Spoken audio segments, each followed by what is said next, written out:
오늘 1, 2부 연합 예배로 이렇게 합동 예배 드리다 보니까 예배당이 그득 찹니다. 저도 기분이 업되는 것 같아요. 이렇게 가득 차야 저도 신이 나서 설교를 해질 것 같습니다. 우리가 1부도 그렇고 2부도 그렇고 우리 모임의 숫자를 더 늘려놔서 우리 교회당을 가득 채워가면서 하나님께 예배드렸으면 좋겠습니다. 오늘도 주님 사모하는 마음 가운데 주의 제자리에 나와 하나님께 예배드리는 여러분, 오늘 주님께서 주시는 은혜와 축복 받아 누리시기를 다시 한번 주님의 이름으로 축원을 드립니다. 오늘 폭풍우 가운데 묻는 하나님이란 제목을 잡았는데요, 오늘 세 본문은 욥기서와 오늘 본문을 읽었던 마태복음 위에서 읽지 않았던 로마서 9장 14절로 26절이 오늘 우리에게 주어지는 세 본문입니다. 근데 폭풍우 가운데 묻는 하나님이란 이 묻는 하나님을 제가 초점을 맞췄는데요, 우리 평상시에 하나님 당신은 누구십니까? 라는 질문은 하지는 않습니다. 하나님 어디 계십니까? 라고 질문하지 않습니다. 왜요? 하나님은 좋으신 하나님으로 믿기 때문에 우리도 당연히 우리에게 오시는 그 하나님을 믿고 의지하면서 어디 계십니까? 누구십니까?에 대한 그 존재감에 대해서 묻지를 않는다는 겁니다. 그러나 막상 내 인생에 심각한 위기가 왔을 때요, 그리고 어려움이 닥쳤을 때 우리는 묻게 될 수밖에 없습니다. 하나님 어디 계세요? 예, 하나님 나 안 도와주세요. 하나님 당신은 누구십니까? 하는 질문이 나올 수밖에 없더라는 이야기입니다. 오늘 본문 세 본문의 이야기가 이런 상황이 전개되고 있습니다. 하나님을 찾고 있습니다. 하나님 어디 계십니까? 당신은 누구십니까? 이 그 존재감에 대해서 묻고 있는 질문들이 세 본문의 주제입니다. 우리들이 잘 아는 것처럼 욥은요 지금까지 주저없이 하나님을 선하신 분이라고 믿어왔습니다. 자신이 하나님을 안다는 사실 자체를요 한 번도 의심해 본 일이 없습니다. 우리들이 잘 아는 것처럼 욥이 어떤 사람인가에 대해서 알게 해주는 성서의 말씀인데요, 욥기 1장 1절에요 이렇게 요약되어 있습니다. 그 사람은 순전하고 정직하여 하나님을 경외하며 악에서 떠난 자이더라. 얼마나 참 우리 존경스럽습니까? 순전하고 정직하고 하나님을 경외하고 그리고 악이라고는 완전히 떨어져 사는 사람, 이게 욥이라는 이야기입니다. 그리고 자녀들도요 모두 효성이 지극한 신앙이 두터웠던 자녀들입니다. 이처럼 어느 한 구석 흠잡을 데 없는 욥인데요, 이해할 수 없는 재난이 그에게 닥칩니다. 들에서 풀을 뜯는 가축들이 약탈을 당하고요, 하인들은 떼강도를 만나 모두 죽임을 당합니다. 그 많던 재산도 먼지처럼 사라져갑니다. 착하게 잃을 데 없는 자녀들이, 생태 같은 자녀들이 다 죽습니다. 그래도 이때까지만 해도요 욥은 하나님께서 그럴 리가 없지, 무언가 다른 뜻이 있을 거야 라는 생각하면서요 하나님에 대한 추호의 의심도 갖지 않습니다. 하지만 절망의 밤은 깊어만 가죠. 욥의 건강까지도 위협합니다. 주변에 있는 것들이 모든 것이 사라져갈 때도 욥은 그 신앙이 흔들림이 없었는데 자신에게 건강의 위협까지 다가옵니다. 욕창이 들어서 깨진 기와장으로 가려운 몸을 붓붓 긁어대며 괴로워하죠. 그토록 행복했던 날들이 사라지고요, 내가 왜 세상에 태어났는가에 의심할 정도로 한숨 짓기 시작합니다. 자신을 낳아준 부모를 원망하기까지 하죠. 이때부터 욥은요 하나님 당신은 누구입니까? 라고 심각한 의문을 제기를 합니다. 기회를 노렸다는 듯이 욥의 친구들은요 욥을 조롱하기 시작하죠. 오늘 본문을 읽었던 부분이 욥을 조롱하는 친구들의 이야기입니다. 그 23절 말씀이 욥으로 하여금 극에 달하게 만들었는데요, 우리 개역 성경으로서는 좀 이해하기 어려운데요, 제가 공동번역 성경으로 이렇게 읽어드리겠습니다. 우리 인간이 어찌 이 전능하신 분께 이르겠소? 못할 일이 없으시며 공평무사하신 그분이 어찌 억울한 일을 하시겠소? 욥이 고난을 당하자요, 욥이 충고하는 작자들이 이루한답시고 하는 말이, 어느 누가 하나님의 지혜를 알 수 있겠느냐? 그처럼 전능하신 분이 어찌 이유 없이 사람을 괴롭히겠느냐 하면서 이야기합니다. 이 말은 즉슨요 욥한테 네가 이유 없이 하나님이 그런 징계를 내릴 뿐이 아닌데 네가 한테 죄가 있기 때문에 이런 징계가 이루어진 거 아니냐 하는 조롱입니다. 네가 뭔가 잘못했기 때문에 하나님이 벌을 내리신 것이 않느냐 하는 조롱인데요. 평소에는 이런 조롱이 비집고 들어올 틈이 없었죠.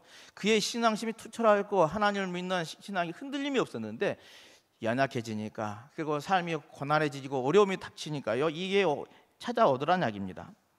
하지만 인내의 한계점이 되자 인간의 지혜로는 도저히 대답을 찾을 수 없는 의문이 쏟아지면서 하나님, 당신은 누구십니까? 물을 수밖에 없더란 겁니다. 로마서의 말씀도요, 이 같은 의문이 치열하게 전개됩니다. 우리들이 잘 아는 것처럼 모든 것이 합력하여 선을 이룬다라고는 했지만은요, 어떻게 해서 선하신 하나님에게서 악이 나올 수 있는가 하는 질문입니다. 하나님께서 야곱의 하나님이시라면 에서의 하나님이 되실 수는 없다는 이야기입니다. 하나님께서 모세의 하나님이시라면 어떻게 바로의 하나님이 될 수 있느냐 하는 그런 질문들인 것이죠. 유대인들에게는 이게 굉장히 중요한 문제였습니다. 유대인들은 그들이 믿는 하나님 누굽니까? 아브라함의 하나님, 이삭의 하나님, 야곱의 하나님이라고 믿어왔습니다. 따라서 자기들은 당연히요, 하나님의 씨라고 생각을 했습니다. 하나님의 씨라는 것은 다른 거 아니죠. 하나님과 언약을 맺은 이 족장들로부터 이어져 오는 신앙의 뿌리가 있었는데요, 아브라함의 자손으로서 하나님께서 선택한 백성이다 라는 이 선민 사상이 가득 가지고 있는 그들이 이들의 유대인들이었습니다. 그리고 이방인은요, 바로의 씨앗이고요, 에서의 씨앗이란 겁니다. 다시 말해서 불순종의 씨앗이라서요, 저주받는다고 믿어왔던 것이죠. 그런데요, 이제 이렇게 선하게 사는 백성들이요, 잘 되어야 할 텐데 그렇지 않고 어려움에 빠집니다. 반대로 악하게 사는 사람들은 배부르고 잘 삽니다. 어떻게 이 불순종의 씨앗들이 하나님께서 구원의 섭리 안에 있고 우리 하나님의 백성들은 어려움에 빠질 수 있느냐라는 것이 이들의 질문인 것이죠. 근데 여기에 대해 오늘 로마서의 사도 바울은 토기장의 비유를 들어서 이야기합니다. 토기장이가 흙을 비워서 그릇을 만들 때 토기장이가 하고 싶은 대로 만든 것이지 그 밥그릇이 왜 자기가 국그릇으로 안 만드느냐 따질 수가 없다는 이야기입니다. 왜 질그릇으로, 사기로, 창자로 안 만드느냐 따질 이유가 없다는 이야기입니다. 우리가 그리스도인이 되었든 이방인이 되었든 그것은 전적으로 하나님의 자비로운 선택이 이루어진 것이지 사람이 선택한 것이 아니라는 이야기입니다. 하나님에 의해 선택된 모세는요, 동시에요, 하나님에 의해 바로가 될 수도 있었습니다. 또 하나님의 선택된 하나님의 일꾼이 될 수도 있고 바로가 될 수 있는 이 양자가요, 모두가 하나님에서 선택된 종이죠, 주인이 될 수는 없다는 이야기입니다. 그렇다면은 하나님께서 왜 고난을 주시는가, 이게 중요하죠. 왜 어려움을 당하는가 하는 이야기입니다. 바울은 이스라엘 백성과 이집트 군대 사이에요, 불기둥과 구름기둥의 예를 들어줍니다. 똑같은 불기둥과 구름기둥이 이스라엘 백성과 이집트 군대에 같이 비치는데요, 이제 이스라엘 백성들에게는 그것이 빛이 되어지고 이집트 군대에게는 어둠이 되어지더라 하는 이야기입니다. 다시 말해서 하나님을 믿고 신뢰한 사람에게는 그게 빛의 역할을 했지만은, 그러나 자기의 욕심대로 자기의 주장을 추구하는 사람들에게는요, 어둠으로 심판에 임하더라는 이야기입니다. 하나님께서 선한 사람에게 은혜를 내리시고 악한 사람에게는 재앙을 내리신 것이 아니라는 이야기입니다. 그건 뭐냐? 그것을 받아들이는 사람들에서 재앙이 되기도 하고 은혜가 되기도 한다는 말씀이 오늘 로마서의 말씀입니다. 베세다 광야에서 오병이어의 기적을 베푸신 날 저녁이요, 예수님께서는 제자들을 서둘러서요, 제자들에게 배를 태워 보내시고요, 홀로 남아 기도하십니다. 그 사이 밤이 깊어 바다에 심한 파도가 일어나죠. 바다 가운데에 있는 제자들을요, 극도의 두려움 가운데 전전긍긍합니다. 우리 이것을 보면은 참 믿음이란 게 간사하다는 생각을 합니다. 어느 때는 충실하게 열심히 믿는 것 같았지만은 조금만 어려움이 오면은 그새 믿음이 없어지고 사라져가는 것이, 믿음이란 게 얼마나 가벼운가 하는 것을 생각해야 합니다. 왜냐하면 우리들이 앞에 문장이 어디에 있었습니까? 조금 전에 있었던 이야기 사건은요, 물고기 2마리와 보리떡 5덩이로 5천 명을 먹이고 있는 기적을 체험한 사람들이 이 지금 제자들입니다. 그 정도 기적을 보았다면 웬만한 파도쯤이야, 아이고 하나님이 계시는데 저런 기적까지 일으키신 분이 우리 주님이신데 내 안전은 내 위치는 안전하겠지, 이 배는 안전하겠지라는 믿음이 있어야 하는데요, 그러지를 못하더란 이야기입니다. 조그마한 파도에 그만 넋을 잃고요, 두려워하죠. 세상 근심이란 게 다 이렇더라는 이야기입니다. 자기 딴에는 가장 큰 근심이라고 생각하지만요, 알고 보면은 하찮은 것들인 것이죠. 이 두려움의 근원이 어디서 옵니까? 성서는 분명하게 이야기합니다. 주님께 시선을 고정시키고 있을 때는요, 야간한 일에도 실망하지는 않습니다. 주님이 내 앞에 있고 주님이 나의 보호자가 되시고 나의 구원자가 되시는데 두려울 것이 없어집니다. 하지만 세상 근심으로 시선을 빼앗기는 순간요, 파도는 마치 집어삼킬 듯이 달려들더라는 이야기입니다. 우리가 겪는 어려움은 대체로 이런 것들이죠. 바다의 파도가 그치지 않듯이요, 세상살이에 항상 어려움은 있기 마련입니다.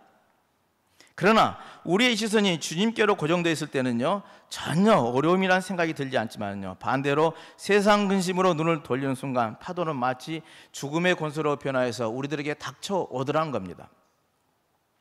오늘 우리 이 세 본문 말씀 가운데 두 가지를 유념해야 하겠습니다. 하나는요, 하나님은 선하신 분이라는 단순 명료한 생각이요, 얼마나 위험한 것인가 하는 것입니다. 인간의 생각으로 하나님은 선하다 혹은 악하다 판단한 일은, 그것은 위험한 일이라는 이야기입니다. 왜냐하면요, 인간은 아무리 선하게 산다 해도요, 뭡니까?